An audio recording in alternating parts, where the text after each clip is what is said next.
सामान्य माणसाच्या जीवनाला परिवर्तित करण्याचं काम आपण करतोय। आपलं जे महायुतीचं सरकार आहे हे सरकार सातत्याने शेतकऱ्याच्या पाठीशी उभं राहणारं सरकार आहे। या सरकारने 1 रुपयात पीक विम्याची योजना आणली, शेतकऱ्यांनी 1 रुपया भरला, शेतकऱ्यांना 8,000 कोटी रुपये आम्ही त्यांच्या खात्यामध्ये दिले। माननीय मोदी साहेबांनी किसान सन्मान योजना आणली, 6,000 रुपये दिले। आम्ही सांगितलं नमो किसान सन्मान योजना आमची आहे, 6,000 आम्ही टाकले। शेतकऱ्यांना 12,000 रुपये त्यांच्या खात्यामध्ये देण्याचा निर्णय आपण केला।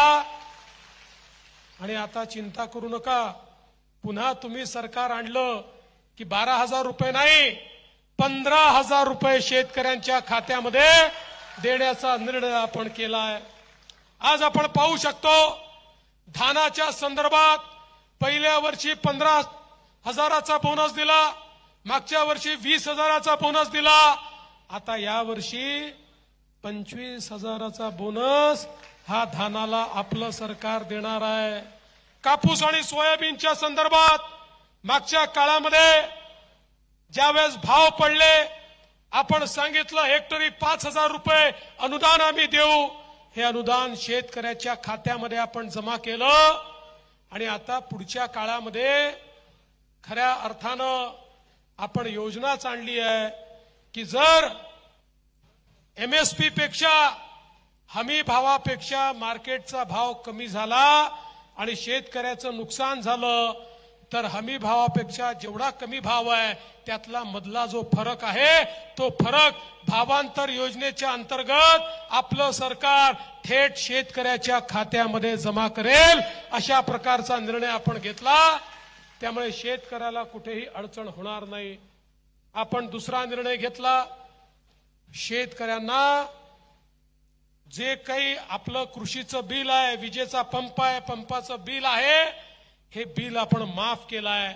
आता शेतकऱ्यांना बिल तर येतं पण बिलात वसूल किती करायचे 000 लिहिलेलं असतं आणि मी तुम्हाला सांगतो पुढचे 5 वर्ष शेतकऱ्याकडनं विजेचं बिल घेतलं जाणार नाही।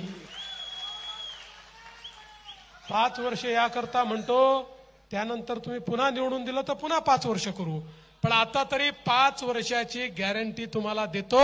आणि त्यासोबत दुसरी योजना आणली आहे, मागेल त्याला सौर पंपाची योजना। केवळ 10% पैसे शेतकऱ्यांनी भरायचे, 90% पैसे आम्ही भरू, 25 वर्ष तुम्हाला मोफत वीज मिळेल, तुम्हाला कुठेही पाहायची आवश्यकता पडणार नाही। बंधू भगिनींनो, आमचा शेतकरी सातत्याने आम्हाला विनंती करतो की आम्हाला दिवसा 12 तास वीज द्या, रात्रीच्या विजेचा आम्हाला त्रास होतो, शेतीमध्ये साप विंचू त्या ठिकाणी असतात, आम्हाला आमचं जीवन खराब होतं, आमची झोप खराब होते, मेहनत जास्त होते, आम्हाला दिवसा 12 तास वीज द्या। या महाराष्ट्रामध्ये देशात पहिल्यांदा मी कृषी वीज वितरण कंपनी स्थापन केली, वेगळी कृषी वीज वितरण कंपनी। या कंपनीच्या अंतर्गत 14,000 मेगावॅटच्या सौर ऊर्जेची निर्मिती सुरू केली। 18 महिन्यामध्ये ही निर्मिती पूर्ण झाल्यानंतर माझ्या तमाम शेतकऱ्यांना दिवसा 12 तासाची वीज 365 दिवस मिळेल, कोणालाही रात्री काम करण्याची आवश्यकता पडणार नाही। आणि एवढंच नाही, सुधीर पारवेंना पुन्हा निवडून आणा, पुन्हा आपलं सरकार आणा। आपण निर्णय केलाय शेतकऱ्याला संपूर्ण कर्जमाफी आपण देणार आहोत। हे शेतकऱ्यांचं सरकार आहे, सामान्य माणसाचं सरकार आहे। आज आपण पाहू शकतो दीन दलित गोर गरीब आदिवासी शेतकरी शेतमजूर महिला अल्पसंख्याक ओबीसी सगळ्या समाजाकरता आपण काम केलं। ओबीसीचे 54 हॉस्टेल आपण सुरू केले आणि त्यासोबत स्वयंसारखी योजना सुरू केली। ओबीसी असतील, भटके विमुक्त असतील, आमच्या सगळ्या मुलांना हॉस्टेलमध्ये जागा मिळाली नाही तर 40,000 ते 60,000 एवढा निर्वाह भत्ता आपण त्यांना देतो आणि त्यांची शिक्षणाची सोय आपण केली। आज आपण या ठिकाणी महाज्योती सारखी संस्था तयार केली, ज्याच्या माध्यमातून आमच्या ओबीसी समाजात यूपीएससी एमपीएससी चे पोरं तयार झाले पाहिजे, हा प्रयत्न आपण सुरू केला. आमच्या आदिवासी समाजाकरता, आमच्या धनगर समाजाकरता, आमच्या वेगवेगळ्या समाजांकरता त्या ठिकाणी चांगल्या दर्जेदार शिक्षणाकरता खासगी कॉलेजमध्ये 50,000 60,000 रुपये भरून मुलांच्या शिक्षणाची व्यवस्था आपण त्या ठिकाणी केली. वेगवेगळ्या समाजाचे महामंडळ तयार करून समाजातल्या तरुणाच्या हाताला काम मिळेल, हा आपण प्रयत्न केला. आता तर आपण असं ठरवलं आहे, नवीन सरकार आल्यानंतर 15 लाख रुपयापर्यंत आमच्या तरुणांना बिनव्याजी कर्ज आम्ही देणार आहोत, जेणेकरून त्यांच्या हाताला त्या ठिकाणी काम मिळेल. आमच्या हलबा समाजावर मोठं संकट आलं. मागच्या महाविकास आघाडीच्या सरकारने अधिसंख्य पदांवर फक्त 11 महिन्याकरता त्यांची नियुक्ती केली. त्या नियुक्तीनंतर हे सांगितलं की आता कंटिन्युएशन होणार नाही, कुठलाही फायदा मिळणार नाही. पुन्हा तुमच्या आशीर्वादानं सरकार आल्यानंतर आपण निर्णय केला आणि त्या ठिकाणी आमचं अधिसंख्य पदावर ज्यांना घेतलं त्यांना कंटिन्यू करण्याचा निर्णय केला, त्यांना पेन्शन देण्याचा निर्णय केला, त्यांना ग्रॅच्युटी देण्याचा निर्णय केला, रिटायरमेंटचे सगळे बेनिफिट देण्याचा निर्णय केला. महाविकास आघाडीने ज्यांना घरी बसवलं होतं त्यांना पुन्हा त्या ठिकाणी कामाला लावण्याचं काम हे आपल्या सरकारच्या माध्यमातून आपण केलं. आणि आता पुन्हा आपण संत कोलबा स्वामी महामंडळ तयार केलेलं आहे की ज्या महामंडळाच्या माध्यमातून आमच्या हलबा समाजाच्या तरुणाईच्या हाताला काम आणि त्यांना त्या ठिकाणी रोजगार देण्याचं काम आपल्या सरकारच्या माध्यमातून होणार आहे. बंधू भगिनींनो, आपल्या देशाचे प्रधानमंत्री माननीय मोदीजी सातत्याने सांगतात, देशाला जर विकसित भारत तयार करायचा असेल तर आपल्याला भारताची जी लोकसंख्या आहे त्या लोकसंख्येचा 50% हिस्सा असलेल्या आपल्या माता भगिनींना देशाच्या सामाजिक आर्थिक केंद्रावर आणावं लागेल.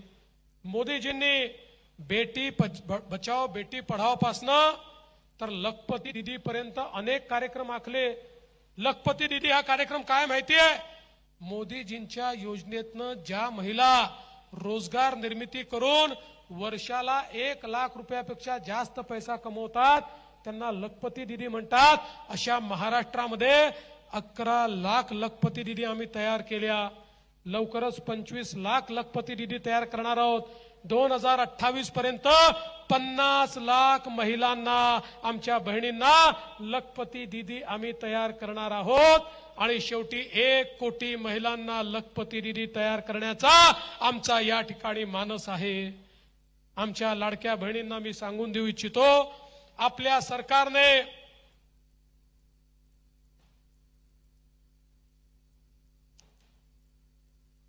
माननीय मुख्यमंत्री एकनाथराव शिंदेजींच्या नेतृत्वात अनेक महिला केंद्रित निर्णय केले. लेक लाडकी सारखी योजना आपण आणली.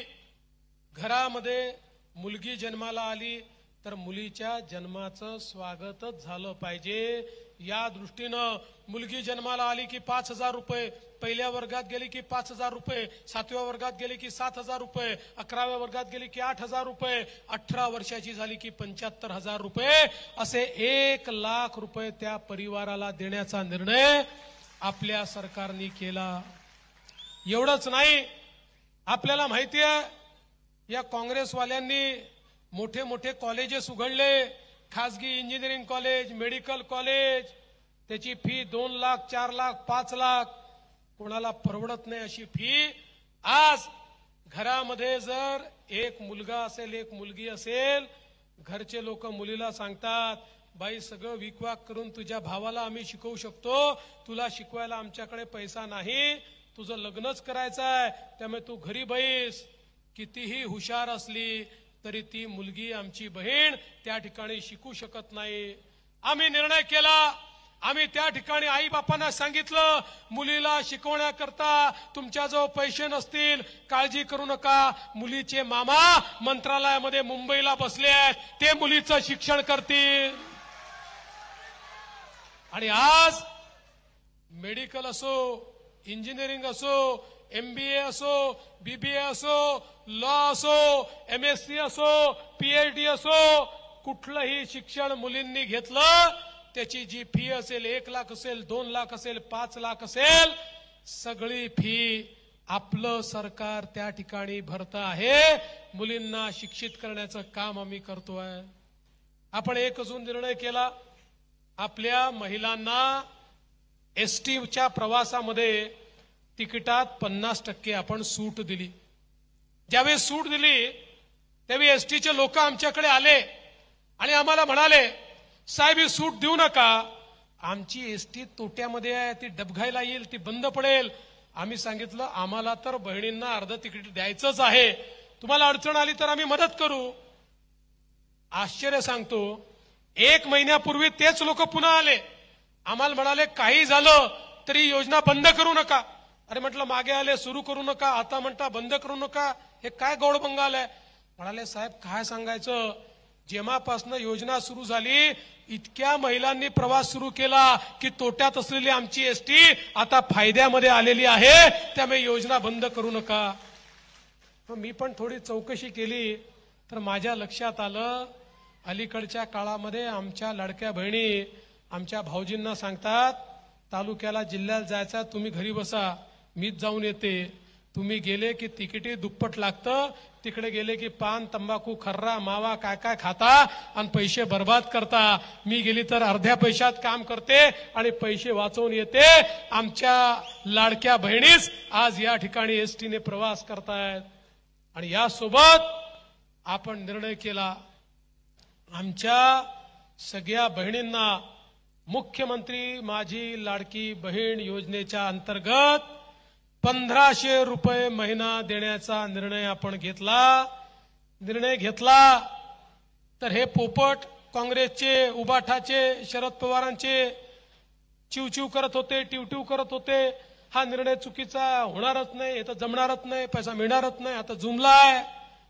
या नालायकांच्या नाकावर टिचून 2.5 कोटी बहिणींच्या खात्यामध्ये नोव्हेंबर पर्यंतचे सगळे पैसे आपण भरून टाकले. यांचे थोबडे एवढे एवढे झाले.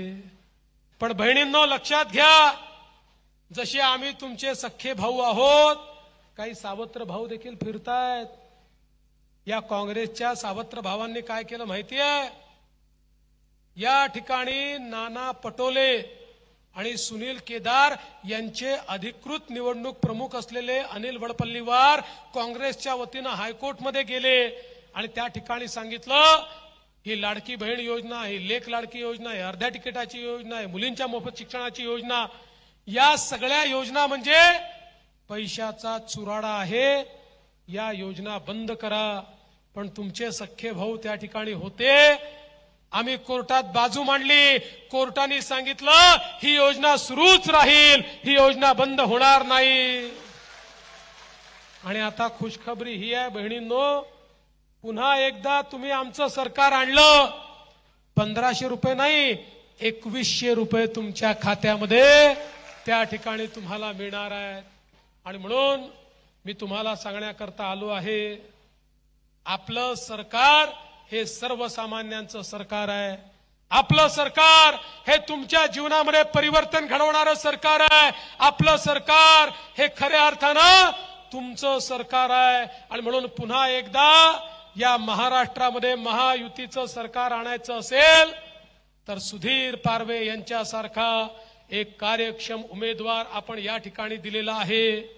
सुधीर भाऊ, एक निवेदन देखील मला मिळालेलं आहे, ज्याच्यामध्ये ग्रामपंचायत मांडळला नगरपंचायत करा म्हणतात. करायचंय नक्की?